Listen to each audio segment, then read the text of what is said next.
Bonjour à tous. Aujourd'hui, dans ce nouvel épisode consacré à l'islam, nous allons poser la question de la santé mentale du prophète Mohammed, le meilleur des hommes. Ce qui m'a poussé à cette interrogation est tout simplement la vie de Mohammed, car au-delà de la violence, de la psychopathie, de la sexualité débridée et de la pédophilie, ce qui ressort des textes et de son histoire, c'est son comportement erratique. Pour le dire autrement, les textes islamiques de la sunna, de la tradition prophétique, décrivent un homme incohérent, socialement dysfonctionnel, qui plus est, qui fait des rêves éveillés qu'il pense être vrais, des histoires surnaturelles qu'il raconte ensuite à ses compagnons. Et la question à laquelle nous allons tenter de répondre est la suivante. Cet homme était-il en pleine possession de ses moyens ou avait-il une forme de désordre psychologique qui expliquerait son comportement ? Pour commencer, je vais citer un hadith de la plus haute authenticité qui nous parle d'un épisode assez troublant qui constituera une très bonne base pour introduire notre sujet. Ce hadith parle du jour où le prophète Mohammed a fait ses ablutions avec l'eau d'un puits souillé à la stupéfaction de tous ses compagnons. Un hadith Sunna Abi Daoud, volume 1, livre 1, hadith 67, un hadith sahih authentique dont la chaîne de transmission a été validée par Al-Albani. Ce hadith nous dit, rapporté par Al-Kurdi, « J'ai entendu que les gens demandaient au prophète d'Allah « De l'eau vous est apportée du puits de Bouddha. C'est un puits dans lequel sont jetés des chiens morts, des vêtements menstruels et des excréments de personnes. » Le messager d'Allah a répondu « En vérité, l'eau est pure et n'est souillée par rien. » Donc ça, c'est un épisode assez curieux autour duquel les défenseurs de l'islam tentent un peu de danser. Et ils vont vous dire « Allah a purifié l'eau ». Mais c'est écrit nulle part. Si Allah avait purifié l'eau, ne vous inquiétez pas que toute la smala vous aurait parlé de miracles, Allahu Akbar, etc. Donc nulle part dans les milliers de hadiths de la sunna, il n'est question d'Allah qui purifie l'eau du puits de Bouddha. Ce que nous dit ce hadith noir sur blanc, c'est que le prophète considérait une eau puante, souillée, pleine de merde de chien et de tissus menstruels de femmes comme parfaitement propre à l'usage et notamment aux ablutions. Ensuite, le hadith continue avec une description du puits, sa profondeur, et Abu Daoud nous dit « J'ai mesuré la largeur du puits de Bouddha avec mon drap que j'ai étendu dessus. Je l'ai ensuite mesuré avec la main. Il mesurait 6 coudées de largeur. J'ai ensuite demandé à l'homme qui a ouvert la porte du jardin pour moi et m'a permis d'y entrer. La condition de ce puits a-t-elle changé par rapport à ce qu'elle avait été à l'origine dans le passé ? Il a répondu « Non, j'ai vu que la couleur de l'eau dans ce puits avait changé. » Donc, encore une fois, on est toujours sur le même schéma, c'est-à-dire des gens autour du prophète qui comprennent qu'il y a quelque chose qui ne va pas. Cette eau est sale, ce puits est certainement un puits abandonné dans lequel les gens ont commencé à jeter tout et n'importe quoi, donc impropre à la consommation, impropre aux ablutions. Et tu as le prophète de l'islam qui dit « Non, non, l'eau est pure et n'est souillée par rien. » Et il fait ses ablutions avec. Et personne ne sait répondre à ce hadith. Jusqu'à présent, vous l'emmenez chez votre imam et vous lui dites « Explique-moi ». Si vous ne me croyez pas, si vous pensez que l'observateur passe son temps à critiquer l'islam gratuitement, prenez ce hadith, hadith authentique, chaîne de transmission validée intégralement par Al-Albani, parce que sur certains hadiths, on peut considérer qu'ils sont faibles parce qu'ils ont été rapportés par des gens peu fiables ou par des ennemis du prophète. Mais quand la chaîne de transmission est validée par des imams, par des érudits, par des gens importants, notamment Al-Albani, ça veut dire qu'il s'agit d'un hadith qui n'est pas blasphématoire ou moqueur ou insultant ou injurieux. C'est un hadith vérifié qui vient des proches du prophète, des gens qui vivaient avec lui, ses compagnons, sa famille, sa femme ou ses femmes. Et c'est comme ça qu'on authentifie un hadith comme étant sahih, comme étant authentique, c'est-à-dire que dans toute la chaîne de transmission, il n'y a personne qui est susceptible d'être un ennemi ou de fabriquer des informations fallacieuses pour nuire au prophète. C'est ça que ça veut dire, valider la chaîne de transmission, c'est que toutes les personnes qui ont rapporté d'un tel, d'un tel, d'un tel, ils sont tous valides et il n'y a pas d'ennemi ou de volonté de nuire chez toutes ces personnes et notamment famille, proches, femmes du prophète, compagnons. Et ce hadith authentique nous dit il se lavait avec de l'eau dégueulasse, à la stupéfaction de tout le monde. Les gens lui disaient mais regarde, il y a des chiens qui chient dans le puits, il y a de la merde, tu te laves avec, qu'est-ce qui t'arrive? Le gars il dit non, non, l'eau est pure. Donc déjà des pistes sur la santé mentale de cette personne au travers de ce hadith. Mais ce n'est pas le pire. Là, je vous ai fait une petite introduction pour que vous puissiez mesurer de quoi on parle. Maintenant, je vais vous parler de quelque chose d'encore plus dérangeant, parce qu'il s'agit de l'un des hadiths les plus importants de l'islam, le hadith de la révélation. Le hadith qui nous raconte comment l'islam a été révélé. Et la chose embêtante qu'on découvre dans ce hadith, c'est notamment les multiples tentatives de suicide de Mohammed, le meilleur des hommes, le prophète de l'islam, sallallahu lalali lalala. L'épisode des tentatives de suicide est rapporté dans le Hadith al-Bukhari 6982, rapporté dans la biographie du prophète Sirat Rasulallah, page 106, et rapporté aussi dans l'histoire de Tabari. Nous allons commencer par le Hadith al-Bukhari 6982, ou livre 91, Hadith 1, qui au passage, comme je le disais, est le hadith le plus important de l'islam, car c'est le hadith dans lequel la révélation du Coran par l'ange Gabriel est racontée. Donc quiconque réfute ce hadith réfute l'histoire de l'islam. Parce que pour ceux qui se disent coranistes, qui ne croient pas aux hadiths, qui réfutent le contenu des hadiths et qui disent « moi je ne crois qu'au Coran, je ne crois qu'à la parole d'Allah », le Coran ne raconte pas comment il a été révélé. Il ne parle pas de l'histoire du prophète, ni de sa mère, ni de son père.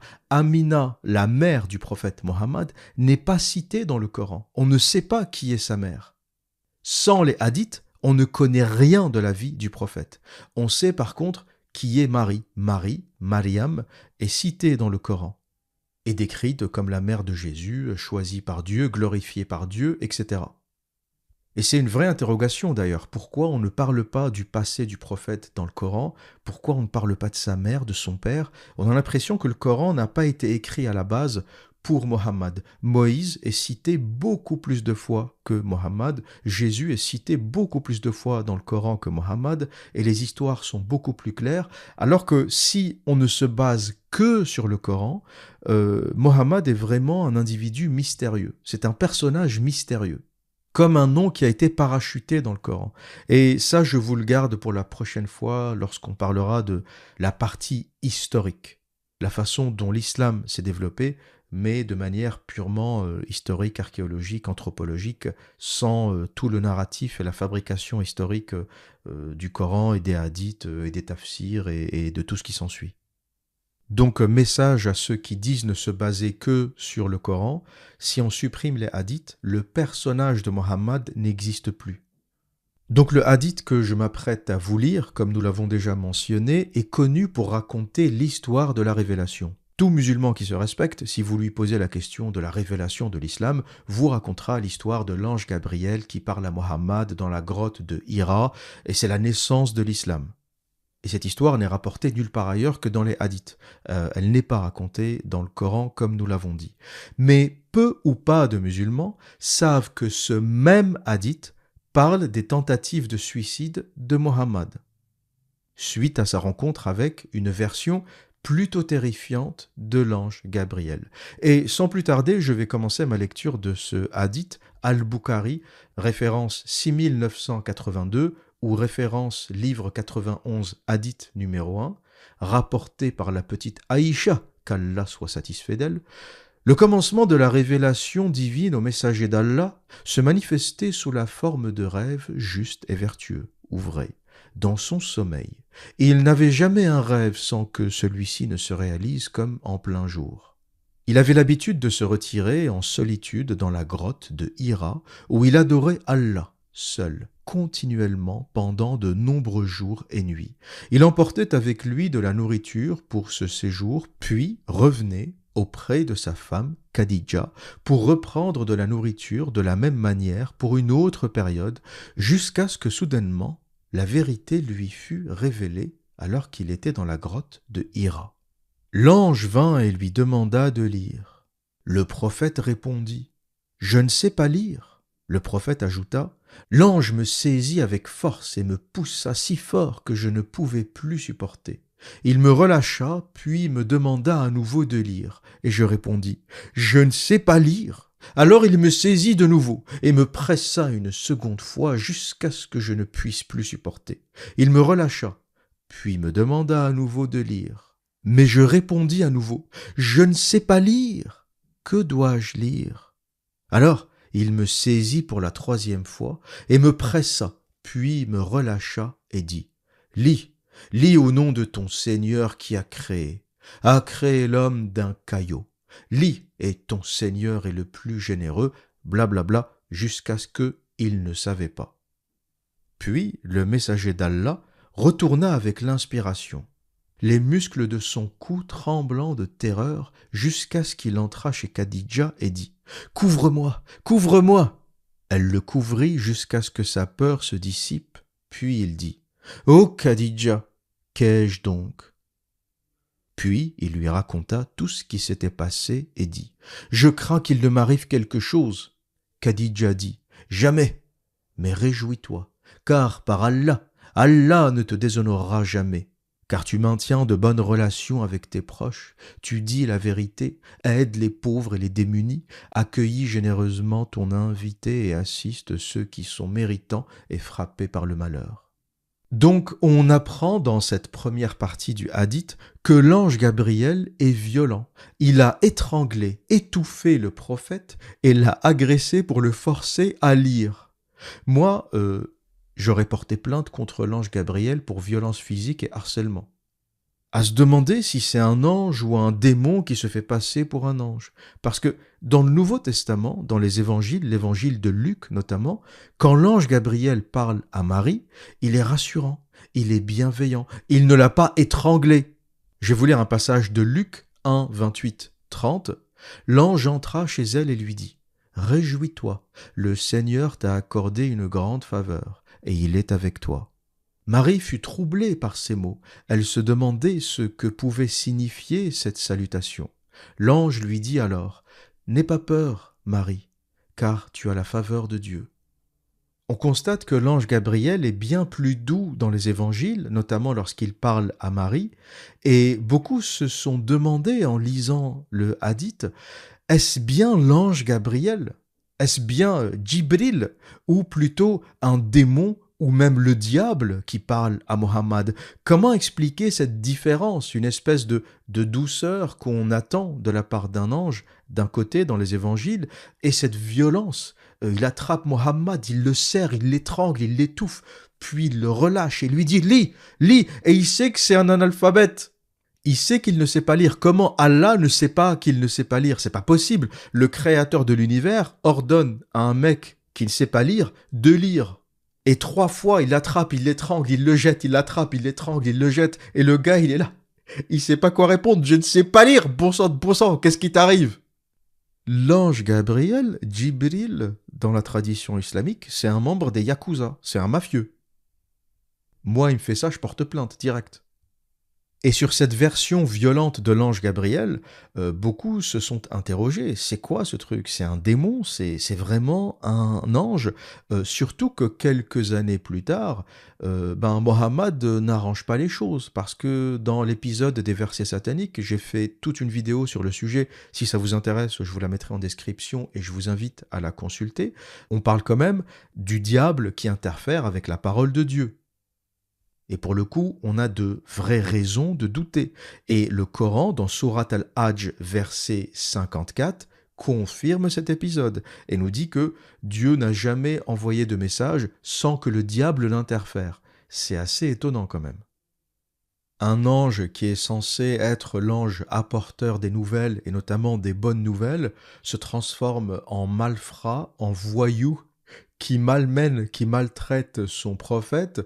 Quelques années plus tard, ce même prophète entend des versets soufflés par le diable et il les communique à toute sa communauté et il ne les corrige que 8 ans plus tard. Il y a un auditeur qui m'a dit « Comment tu sais? Comment tu sais ?» Il était choqué, le pauvre. Il n'arrivait pas à croire que tout ça, c'était dans l'islam. Il me dit « Comment tu sais que les versets sataniques sont restés 8 ans dans le Coran ?»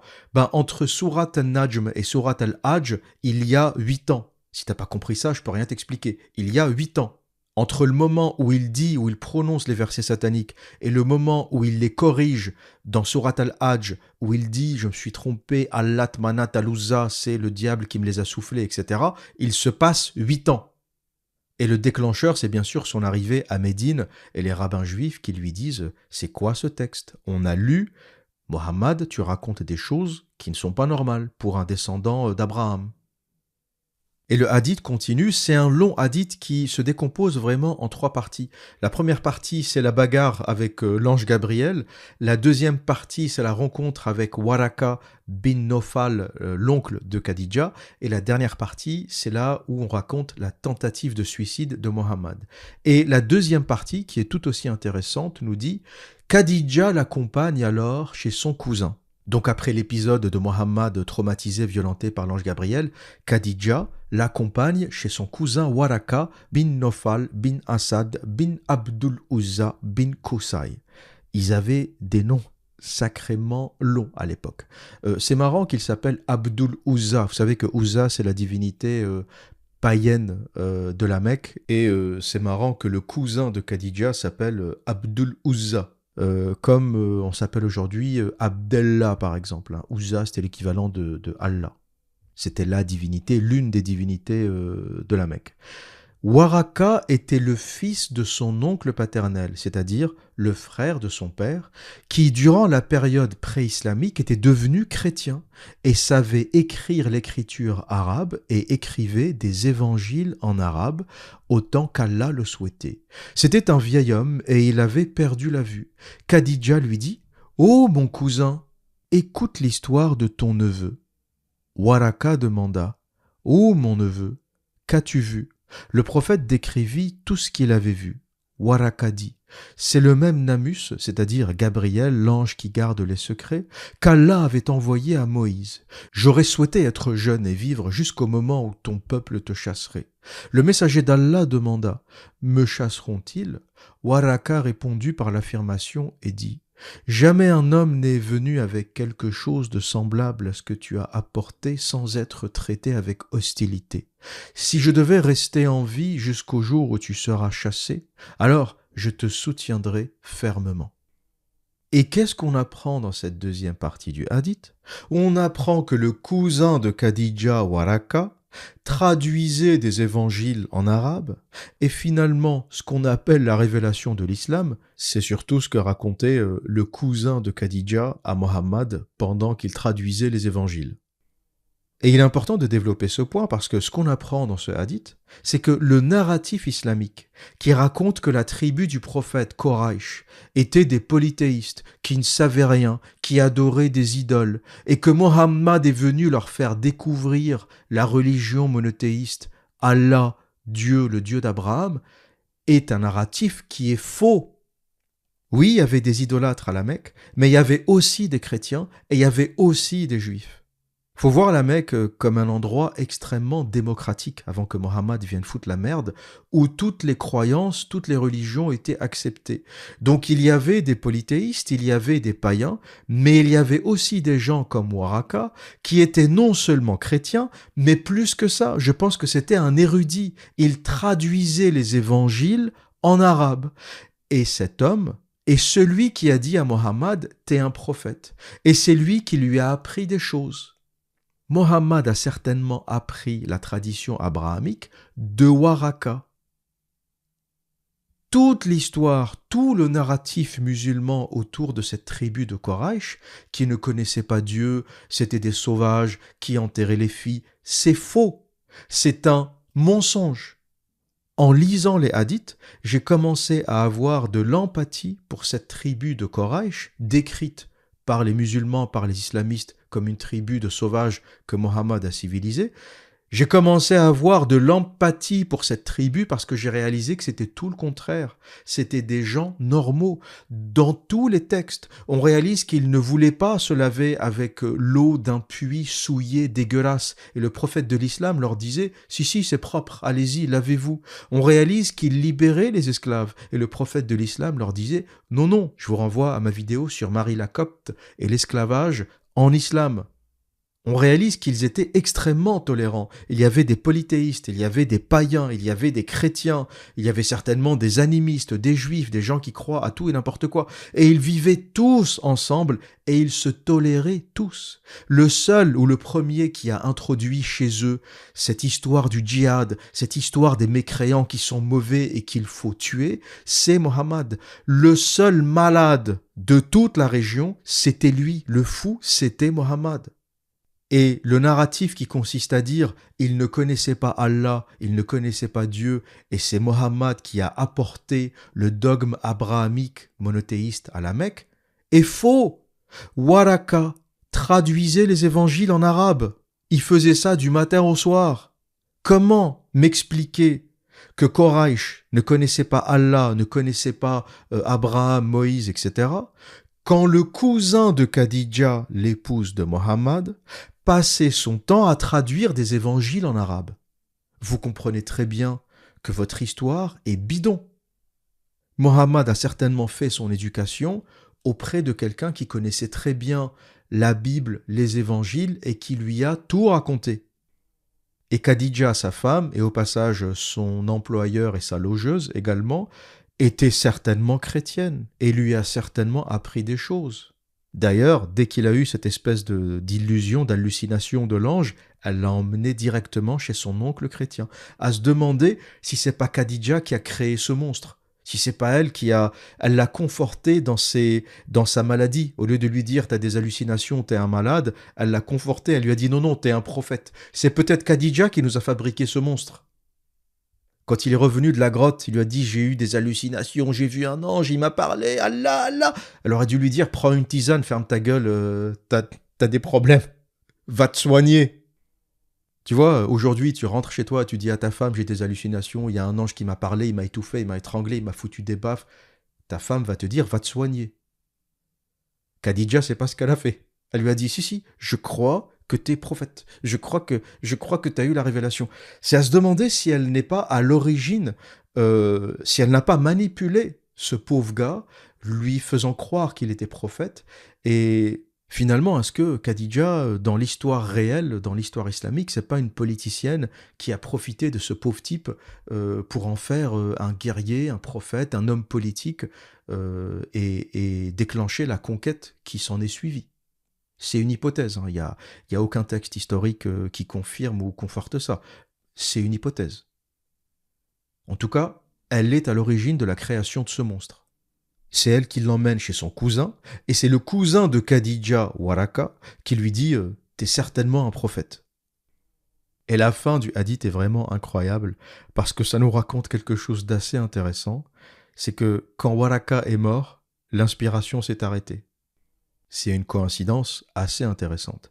Et je vous lis la suite qui nous dit « Mais quelques jours plus tard, Waraka mourut, et l'inspiration divine fut également interrompue pendant un moment, et le prophète devint si triste que nous avons entendu dire qu'il avait l'intention à plusieurs reprises de se jeter du haut des hautes montagnes. Chaque fois qu'il montait au sommet d'une montagne dans le but de se jeter dans le vide, Gabriel apparaissait devant lui et lui disait « Ô Mohammed, tu es en vérité le messager d'Allah. » Sur ce quoi son cœur se tranquillisait et il se calmait et retournait chez lui. Et chaque fois que la période avant la venue de l'inspiration s'allongeait, il agissait comme avant. Mais lorsqu'il atteignait le sommet de la montagne, Gabriel apparaissait devant lui et lui disait ce qu'il avait dit auparavant. Vous imaginez ce que nous raconte ce passage au sujet de Mohammed, le meilleur des hommes? Ce passage nous raconte qu'il était quand même un peu suicidaire. Waraka, le cousin de Khadija, meurt. La révélation s'arrête. Déjà, il y a un truc un peu bizarre. Mohammed n'a plus d'inspiration, il n'y a plus rien. Il prend peur il panique. Il panique certainement à l'idée de ne plus avoir rien à dire. Le mec, il est là, je suis prophète, je reçois des messages. Son fournisseur de messages, Waraka, décède. Il panique, certainement. Les gens attendent la révélation. Lui, il n'a plus rien. Il n'a plus d'infos. Donc, il décide de mettre fin à ses jours. Et tous les 4 matins, il va au sommet de la montagne, je vais me jeter. T'as l'ange Gabriel qui arrive, il lui fait calme-toi. Calme-toi, calmos, détends-toi. T'es bien le prophète. Détends-toi ou je vais te foutre des baffes. Mohammed, il redescend. Le lendemain, il recommence. Je vais me jeter. Allah, il va rien envoyer, je vais me suicider. Pareil, Gabriel. Ferme ta gueule, tu vas te prendre des baffes. Redescends, retourne à la Mecque. Ce hadith est incroyable. C'est mon préféré parce qu'il raconte en même temps la naissance et l'arnaque de l'islam. C'est pour ça que c'est un hadith irréfutable. Ceux qui me disent le hadith est faux, tu mens l'observateur. C'est un hadith fabriqué. C'est fabriqué par les juifs. C'est fabriqué. C'est faux. À ce moment-là, si ce hadith est faux, la révélation de l'islam est fausse. C'est le hadith qui raconte l'islam. Vous savez, toute l'histoire qu'on vous a racontée depuis que vous étiez gamin, le prophète, il allait dans la grotte de Hira, il a reçu le message, l'ange Gabriel. C'est ce hadith, c'est celui-ci. Sauf que les imams en général, ou les écoles islamiques, ou l'endoctrinement familial, vous racontent toujours la première partie du hadith. 99,9999999% des musulmans ne connaissent pas la suite. Ils s'arrêtent tous à « il est allé dans la grotte de Hira, l'ange Gabriel lui a parlé, bim bam boum, la révélation ».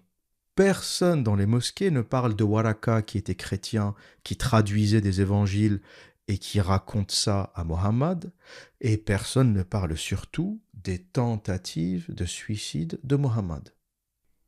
Donc toi qui passes ton temps à m'insulter l'observateur, tu diffames l'islam, c'est moche ce que tu fais, c'est pas beau l'observateur. Tu prends ce hadith, tu vas voir ton maître, ton imam, puisque vous respectez ces gens-là, tu vas voir ton chalgoumi, tu prends le hadith et tu lui dis explique-moi cette merde. Je te propose même de piéger ton imam. Voilà, tu vas le voir. Tu lui dis est-ce que tu connais Al-Bukhari, livre 91, hadith 1, celui qui raconte la révélation, la grotte de Hira. Ne lui parle pas de suicide, ne dis rien. Et ton imam va te dire, oui, bien sûr, la révélation, il lui dit, Ikra, lis au nom de Dieu qui t'a créé d'un caillot de sang, etc. Et ensuite, une fois que tu l'as piégé, qui t'a sorti le hadith, demande-lui de te lire la suite.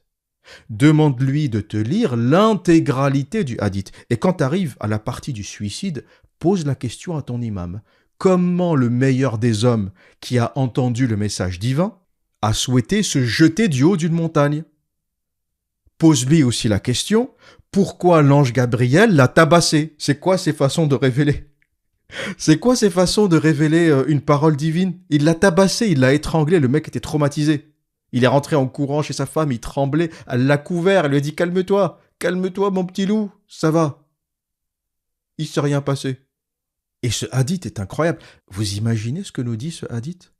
Allah, le créateur de l'univers, de la voie lactée, du ciel, de la terre, de la vie, confie son message à un bédouin suicidaire. Le gars entend le plus beau message émanant du créateur de l'univers, au lieu de se sentir rempli d'amour, de paix, de félicité, de joie, le mec a envie de sauter du haut d'une montagne à plusieurs reprises. Et l'ange Gabriel qui lui dit « Ferme ta gueule, redescends. Arrête tes conneries, Mohammed. Tu reviendras te suicider demain, pas aujourd'hui. Descends. » Et il redescend de la montagne et il retourne chez Khadija à la maison. Il garde son chameau, il fait la vaisselle comme tous les soirs. Et cette question de la tendance suicidaire de Mohammed est aussi relatée, retranscrite dans d'autres textes de la Sunna, notamment la biographie du prophète, Sirat Rasulallah, la vie de Mohammed par Ibn Ishaq ou Ibn Ishaq, traduite par A. Guillaume, page 107. Mohammed parlant, là c'est Mohammed qui parle. Parmi toutes les créatures de Dieu, aucune n'était plus détestable à mes yeux qu'un poète ou un homme possédé. Je ne pouvais même pas les regarder. Je pensais malheur à moi, poète ou possédé. Jamais les Koraïch ne diront cela de moi. Je monterai au sommet de la montagne et me jetterai pour me tuer et trouver le repos. Ce texte, extrait de la biographie du prophète, page 106, nous dit que lorsqu'il a reçu la révélation, ou lorsqu'il pensait avoir reçu la révélation, Mohammed s'est dit, ils vont pas me croire. Ils vont dire ou que je suis poète, ou que je suis possédé. Et lui-même détestait les poètes. Mohammed détestait les poètes, il n'a jamais aimé les poètes. Pourquoi? Parce qu'il se moquait de lui. Et il a même tué des poètes. Mohammed a égorgé des poètes parce qu'il le critiquait. Et sa peur, c'est que les habitants de Koraïch, sa tribu, qui était dotée de raison, comme on l'a dit, allaient le prendre ou pour un fou, donc un possédé, possédé par un démon, ou pour un poète qui raconte des textes qui sont jolis, mais comme pourrait le raconter un poète. Il faut savoir que la poésie à la Mecque était très tendance. C'est un peu comme la musique aujourd'hui ou comme le rap. Il y avait des poètes partout et les gens aimaient la langue. Ils aimaient jouer avec la langue arabe, faire du rime, de la poésie. Donc il y avait beaucoup de poètes qui pouvaient ou qui pourraient écrire le Coran. L'histoire de personne ne peut écrire des textes aussi beaux que le Coran, c'est bidon. C'est comme l'histoire des vérités scientifiques du Coran. C'est-à-dire que c'est des choses que les gens répètent de génération en génération et ils finissent par y croire. Et quand tu lis, tu découvres que dans le Coran, la terre est plate. La terre est faite comme un tapis. Tu découvres que le soleil se couche dans une eau bouillante. Tu découvres que les conneries racontées dans le Coran sont fausses. C'est juste les gens qui répètent les vérités scientifiques année après année, de génération en génération, et ils finissent par croire à leurs propres conneries. Et cette histoire de personne ne peut écrire de la poésie comme dans le Coran, c'est une connerie. La poésie, c'était le sport national dans cette région du monde. Tout le monde s'adonnait à ça, tout le monde s'adonnait à l'écriture, à la littérature, et preuve en est, Waraka écrivait, traduisait la Bible, tout simplement. Et il dit qu'il ne pourrait pas supporter qu'on le prenne pour un fou ou pour un poète, et qu'il montera au sommet d'une montagne et qu'il se jetterait pour trouver le repos. Et c'est un texte assez intéressant parce que on voit Mohammed comme un homme torturé, comme un homme qui souffre de son déséquilibre mental. Parce que ces paroles, il les a certainement entendues, mais pas parce que Dieu lui a parlé, mais parce qu'il était fou, parce qu'il faisait des rêves éveillés. Parce qu'il avait des hallucinations, parce qu'il avait probablement un problème mental, un problème psychologique, un problème chimique, un déséquilibre chimique au niveau du cerveau. Certains ont même dit, c'est une hypothèse, que le prophète Mohammed souffrait peut-être d'épilepsie du lobe temporal. Pourquoi? Parce que souvent, cette maladie provoque des expériences telles que entendre des voix, avoir des visions, ressentir des émotions profondes pour des choses qui ne se passent pas. C'est le cerveau qui les fabrique. Mais comme il vivait dans une période où on ne comprenait pas ce genre de choses, c'est-à-dire que quand tu avais des maladies psychologiques, psychiatriques, physiques sérieuses, ben on pensait que tu étais possédé, qu'on t'avait jeté un sort, que tu as été ensorcelé. C'est un peu le problème de l'obscurantisme, on ne comprend pas les choses. Et encore aujourd'hui, dans des pays musulmans, dans des pays arabes, t'as des gens qui souffrent de vraies maladies mentales, de vraies maladies psychologiques, qu'on emmène chez un imam qui va lire je ne sais quelle sourate dans une bouteille d'eau, puis qui va lui jeter à la gueule. L'obscurantisme total, des gens qui devraient être soignés, qui devraient être pris en charge sérieusement par la science, par la médecine moderne, sont confiés à des charlatans, à des imams, à des marabouts, parce que c'est ça l'obscurantisme. Vivre dans une période obscure où on ne comprend pas les choses et on essaye de les traiter par la métaphysique. Et comme Mohammed dit « je me jetterai du haut d'une montagne pour trouver le repos », ça prouve qu'il en souffrait, il n'en était pas fier, ça lui arrivait et il souffrait de ses visions. J'imagine qu'il aurait aimé ne pas les avoir et vivre normalement. On retrouve aussi l'équivalent de ce texte, cette fois-ci dans l'histoire de Tabari, traduite par Montgomery Watt, volume 6, page 61. Mohammed qui parle et qui nous dit « Il n'y avait personne dans la création de Dieu que je détestais plus qu'un poète ou qu'un fou, et je ne pouvais supporter de regarder l'un ou l'autre. Je me disais, ton humble serviteur, se référant à lui-même, est soit un poète, soit un fou. Mais les Koraïch ne diront jamais cela de moi. Je me rendrai sur un escarpement montagneux, me jetterai dans le vide, me tuerai et trouverez ainsi le soulagement. Dans ce même livre, Histoire de Tabari, volume 6, page 69-70, Mohammed dit « J'avais envisagé de me jeter d'un escarpement montagneux, mais il m'est apparu et a dit « Mohammed, je suis Gabriel, et tu es le messager de Dieu. Ô Mohammed, récite. » Et il dit « Que dois-je réciter ?» Et il dit « Récite au nom de ton Seigneur qui a créé. Il t'a créé d'une goutte de sang. Récite. Et ton Seigneur est le plus généreux, celui qui enseigne par la plume, enseigna à l'homme ce qu'il ne savait pas. » Puis il alla chez Khadija et dit « Khadija, je pense que je suis devenu fou. »« Non, par Dieu, dit-elle, ton Seigneur ne te fera jamais cela. » Toujours dans l'histoire de Tabari, volume 6, page 72. Enfin, Gabriel me quitta et je retournai chez ma famille. Lorsque je suis arrivé chez Khadija, je me suis assis, ma cuisse contre la sienne, et elle me dit « Abu al-Qasim, où étais-tu passé ?» C'est intéressant parce qu'on apprend que Mohammed s'appelait Abu al-Qasim, ou Qasim. Il faut savoir que Mohammed n'est pas un prénom, ça veut simplement dire le bien-aimé, c'est un titre. Il y a beaucoup de spéculations sur le vrai nom de Mohammed, qui est-il, qui était-il, comment s'appelait-il réellement, qui sont ses parents. Donc c'est un mystère total, hein. Mohammed n'est pas un nom, c'est un titre qu'on utilisait aussi pour Jésus, Mohammed, le bien-aimé. Donc Khadija lui dit « Abu al-Qasim, où étais-tu passé ? J'ai envoyé des messagers te chercher jusqu'à la Mecque. » Je lui ai dit, donc toujours Mohammed qui parle, « Je suis soit un poète, soit un fou. » Mais elle répondit, « Que Dieu te préserve de cela. Abu al-Qasim, Dieu ne te ferait pas cela. » Donc là, on retrouve toujours la version de Khadija qui renforce ce gars dans ses convictions. Le pauvre gars qui avait forcément ou certainement perdu la tête, elle est là en train de le rassurer. « Non, non, t'es pas fou, t'es un prophète. » Au lieu de l'envoyer en psychiatrie. Alors, ça n'existait pas, hein. Mais au lieu de se rendre compte de son déséquilibre mental, elle a essayé d'en faire un prophète. Je vous le dis, Mohammed, c'est le monstre, c'est la création, c'est le Frankenstein de Khadija.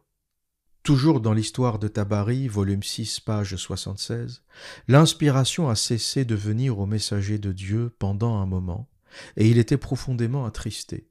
Il commença à aller au sommet des escarpements montagneux afin de se jeter. Mais chaque fois qu'il atteignit le sommet d'une montagne, Gabriel lui apparaissait et lui disait « Tu es le prophète de Dieu. » Là-dessus, son anxiété se dissipait et il revenait à lui-même.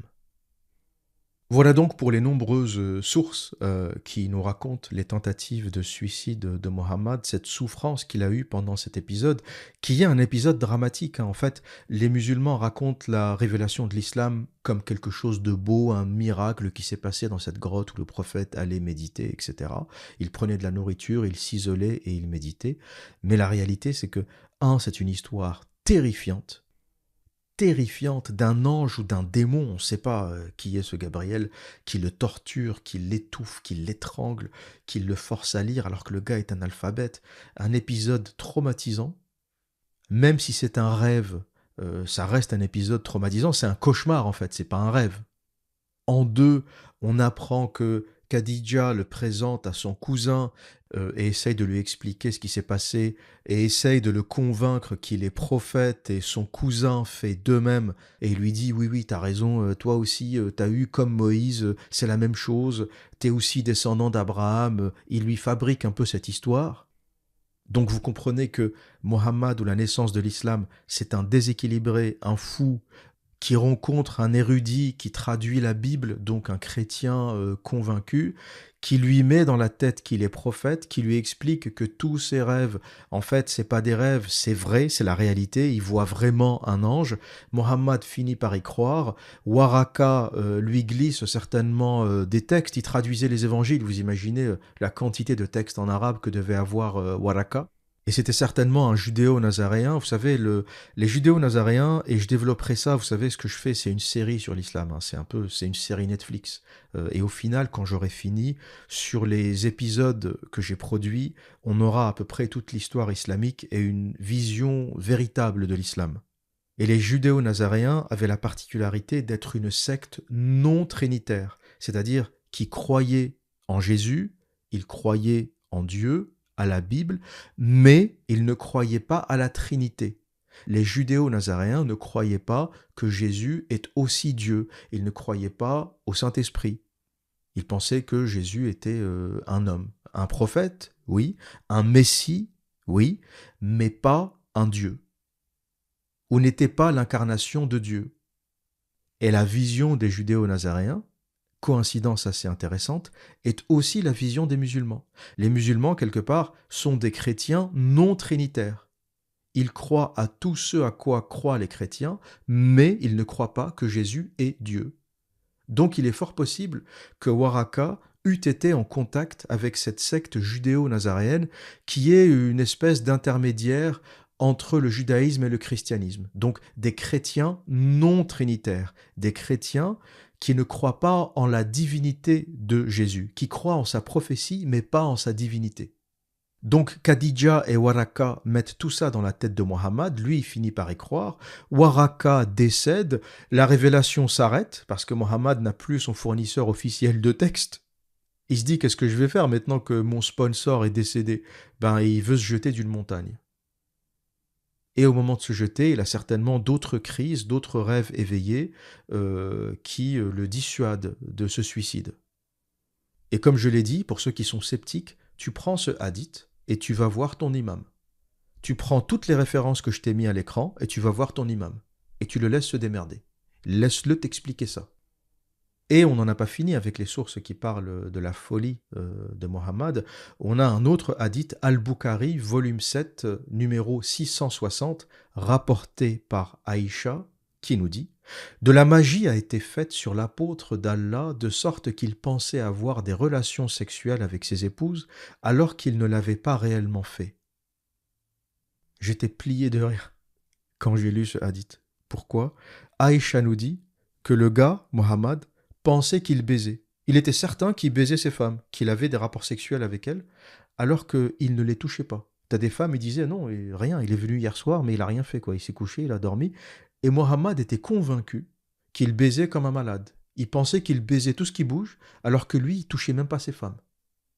Et Aïcha pensait qu'il avait été ensorcelé. Elle nous dit dans un hadith authentique, volume 7, Bukhari, hadith numéro 660, de la magie a été faite sur l'apôtre d'Allah, de sorte qu'il pensait avoir eu des relations sexuelles avec ses épouses, alors qu'il ne l'avait pas réellement fait. Là aussi, tu prends ce hadith et tu vas voir ton imam, et tu lui dis, explique-moi cette merde. Un envoyé de Dieu, un prophète ensorcelé? C'est quoi toutes ces conneries qui lui arrivent? Le diable lui souffle des versets, on l'ensorcelle, il rencontre un ange ou un démon qui le tabasse dans une grotte. L'histoire de Mohammed, je suis désolé, mais elle est éclatée au sol. Aucun prophète n'a une histoire aussi éclatée. Et la seule raison qui a permis à cette religion de se développer, c'est que les textes étaient cachés. Tous ces textes étaient planqués, c'était très très difficile de les trouver. Comment tu vas tomber sur le Bukhari, volume 7, numéro 660? Les imams qui connaissent ces textes les ont cachés à leurs propres fidèles. Et la seule chose qui a changé entre il y a 50 ans et aujourd'hui, c'est Internet. C'est qu'aujourd'hui, tu peux chercher. Quand je te donne un numéro de hadith, tu vas sur Google et tu le lis. Et tu comprends l'arnaque instantanément. Tu peux le traduire. Tu fais un copier-coller sur ChatGPT, tu fais un copier-coller sur Google Translate. L'information voyage très très vite. Avant, si je t'avais donné l'info, fallait sortir, aller dans une mosquée, chercher le volume Al-Bukhari, fallait aller dans une école islamique, dans une bibliothèque, trouver les bonnes traductions, les bons volumes. C'était extrêmement difficile de chercher. Et ce n'est que comme ça que l'islam a survécu. Si tu me dis, mais comment ça se fait qu'il y a 2 milliards de musulmans? Comment ça se fait que personne n'ait jamais parlé de ça? C'est que personne n'avait accès à ça. On ne peut parler et critiquer qu'aux choses auxquelles on a accès. Si je n'avais pas Internet, je ne suis pas certain que j'aurais pu produire ce contenu. Vous imaginez le temps qu'il faut pour aller chercher l'histoire de Tabari, page 72, volume 6, pour aller chercher Sirat Rasulallah, la biographie, page 106. C'est des volumes énormes qui font des centaines, des milliers de pages. Sans Internet, il est quasiment impossible de tomber sur ces sources, ou alors il faut faire 20 ans de théologie. Et ce qui a changé, c'est la vitesse à laquelle on trouve ces informations. Et ce qui va faire apostasier et quitter l'islam à des millions de personnes, des centaines de millions de personnes. Vous savez, c'est exponentiel, hein. Au début, c'est un par un, puis tu as des dizaines de personnes qui laissent tomber ce dogme, et après, c'est des millions. C'est-à-dire que c'est toujours lent au début parce qu'il y a de la résistance, parce que les gens n'y croient pas, mais dès que les langues se délient, dès que la peur disparaît, ça sera exponentiel. Bientôt, vous aurez des émissions sur les grands médias, sur TF1, sur France 2, sur Arte, qui vous parleront de ces textes. Bientôt, il y aura un documentaire Arte qui parle de la tentative de suicide de Mohammed. Aujourd'hui, les gens sont terrorisés, ils ont peur. Un journaliste qui connaît, qui a cette information, qui veut faire un documentaire, a peur. Il sait qu'il risque la mort. Il sait qu'il risque, comme certains profs qui ont montré des caricatures, comme certains journalistes, il sait qu'il peut être menacé de mort. Mais la peur va se dissiper. C'est une question de temps. La peur va se dissiper. Et je vous garantis que quand les gens n'auront plus peur, l'islam est fini. C'est une religion qui ne peut tenir que par la peur et le terrorisme. Elle ne peut pas tenir par l'information, elle ne peut pas tenir par la beauté du texte, elle ne peut pas tenir par les comportements ou par le personnage de Mohammed qui est un détraqué, un déséquilibré, un malade, un fou, un violent, un psychopathe, un pédophile. C'est un fou le mec. Tu lis Sirat Rasulallah, la tradition du prophète, c'est n'importe quoi, c'est du foutage de gueule intégral. Le mec qui te dit j'ai reçu une révélation de Gabriel, il est allé égorger une tribu juive.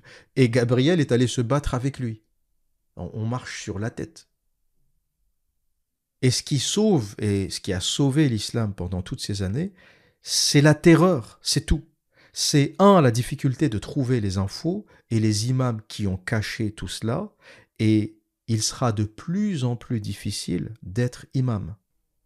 Pourquoi ? Parce que le deuxième effet qui se coule, quand tout ça sera fini, le deuxième effet qui se coule, ça va être la colère. Il y a des gens qui vont aller attraper leur imam par le col et qui vont dire « Gros fils de pute, pourquoi tu m'as menti ? Pourquoi pendant toutes ces années, tu m'as pas raconté la suite du hadith ? Pourquoi pendant toutes ces années, tu m'as raconté l'histoire de la grotte de Hira, Gabriel, machin, et tu m'as pas dit qu'à la fin du hadith, Mohammed, le meilleur des hommes, essaye quand même de se suicider et de sauter du haut de la montagne. » Tous les gens qui ont endoctriné, tous les gens qui ont conduit des jeunes au terrorisme, tous les gens qui ont contribué à la violence, à la désinformation, vont le payer. Le shitstorm, la tempête de merde qui va arriver sur ceux qui ont menti sur l'islam, qui ont caché des informations, qui ont caché sa violence, qui ont endoctriné, va être monumental. Ceux à cause de qui on a créé des groupes comme Daesh, comme le GIA, comme l'AIS, ceux qui ont fait couler le sang pendant des années, vont le payer. Le retour de flamme au sujet de l'islam va être stratosphérique. Cette religion ne passera pas le XXIe siècle. Je pense qu'elle ne passera pas une génération. Que ça vous plaise ou pas, je vous donne l'info, vous écouterez cette vidéo dans 10 ans, dans 20 ans, que ça vous plaise ou pas, ce à quoi nous assistons, c'est la fin de l'islam. Ça prendra 20 ans, 25 ans, même si on est dans une forme d'accélération de l'histoire, ça peut aller beaucoup plus vite, mais je vous le dis, cette religion ne survivra pas une génération, du moins dans sa forme actuelle.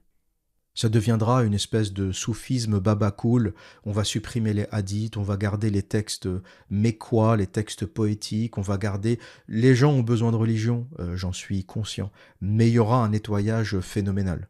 On va garder du Coran, vous avez votre religion et j'ai la mienne, on vit tous ensemble, tout le monde est heureux.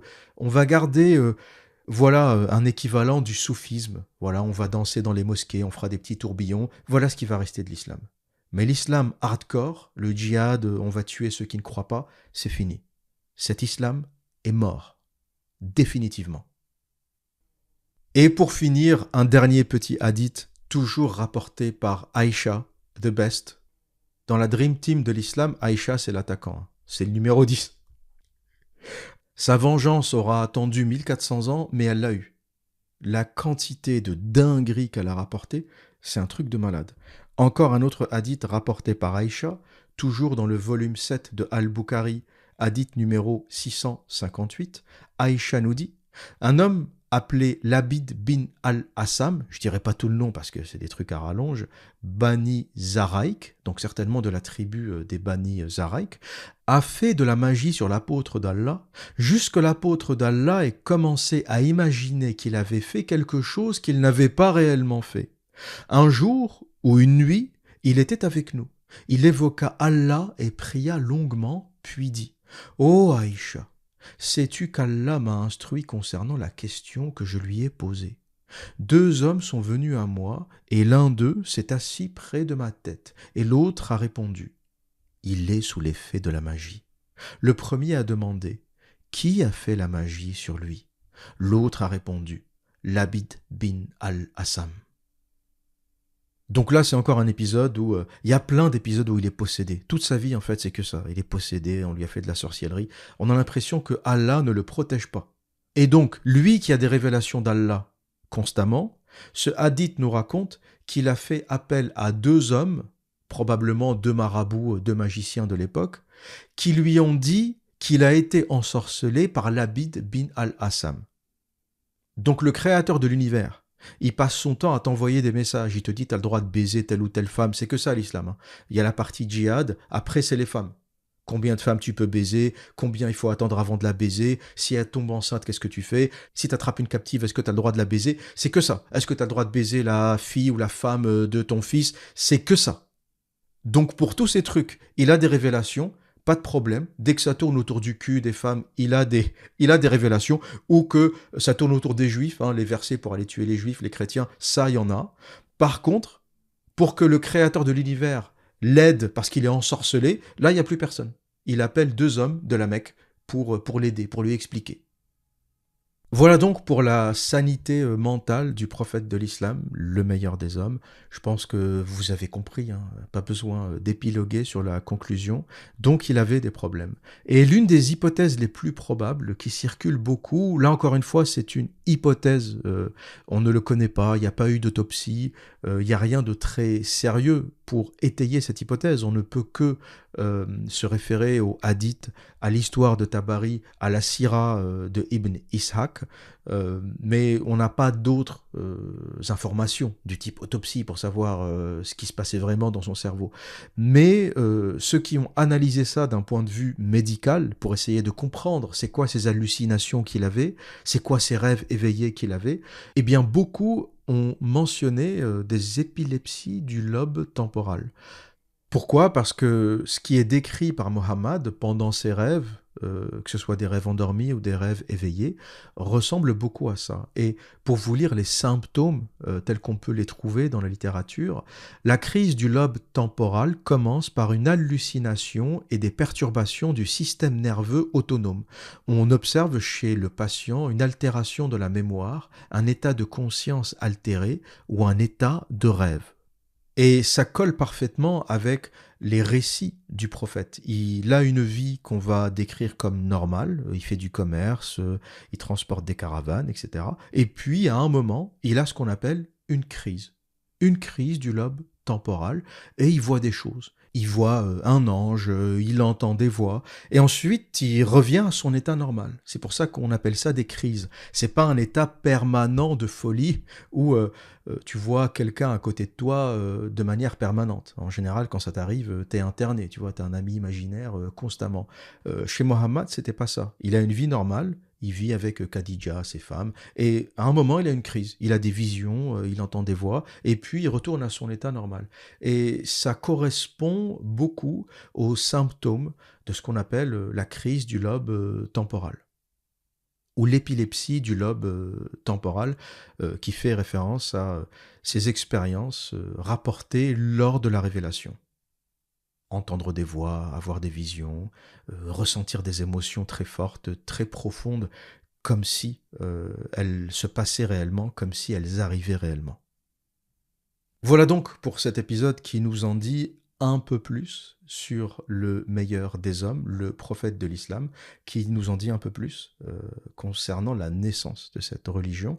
Et je ferai encore quelques épisodes avant de boucler la boucle. Je pense qu'il n'est pas nécessaire de parler constamment d'islam. Je vois ça comme une série. Et à la fin, quand j'aurai fini, il y aura peut-être une dizaine d'épisodes, 10 épisodes qui résument l'histoire islamique. Pour le moment, je me suis concentré ou focalisé sur les textes, sur la théologie, et petit à petit, je passerai à l'histoire. Qui sont les judéo-nazaréens? Quel était leur objectif?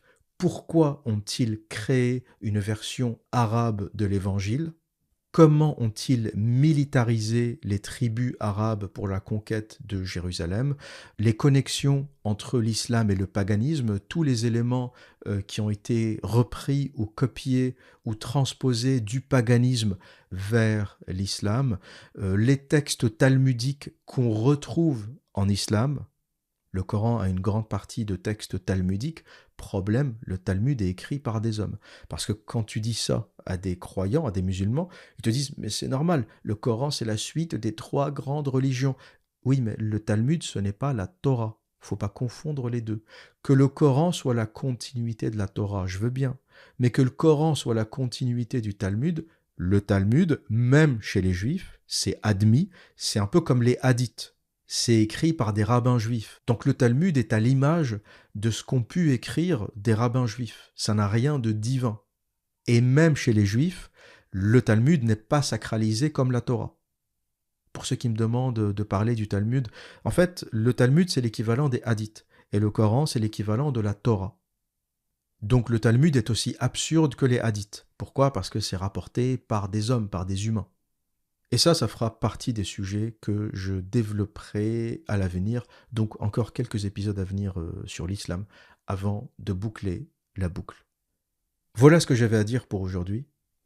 Et que dire d'autre? Eh bien, comme à mon habitude, prenez soin de vous et à très bientôt.